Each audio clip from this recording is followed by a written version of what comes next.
this 9/11/2007.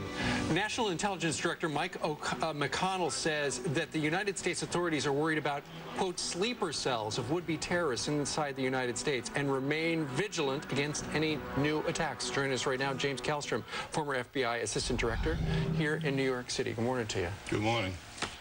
They're still out there.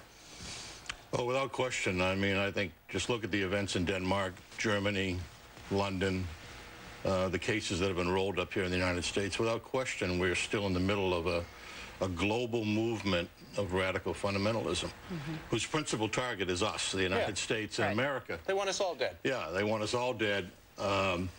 New York City, New York State, I think, has done a pretty good job of trying to protect their little islands. I'm concerned about nationally that we really haven't done a lot of, we've done a lot of things, but there's a lot of things we haven't done to stop the next event. Like what?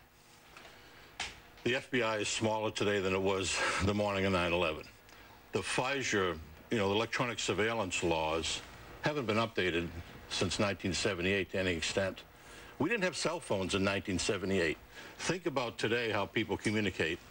Think about how your kids communicate. Think about the global network of communications, the fact that switches that probably aren't even in the United States that are being used. And the Congress is playing politics, and the FBI, the tools the FBI uses, the FBI being the principal counterterrorism agency in the United States, have been eroded. The electronic surveillance laws have not been updated. I think it's an outrage and a shame. Well, the temporary wiretapping, the warrantless wiretapping that's allowed to take place, we understand is the reason why we caught the German cell. We gave the Germans the leads, and we were able to monitor there and track them right back to Pakistan. Without question. I mean, the notion that we cannot intercept one terrorist in one country talking to another one in another country just because of the environment today where a switch might be in the United States or Canada or somewhere else, that somehow is an invasion of Americans' rights is nonsense. And I would guess if the American people knew the facts, 90% of them would agree that we need to do these things. All right. James Kallstrom, we thank you very much for joining us on this 9/11. Thank you.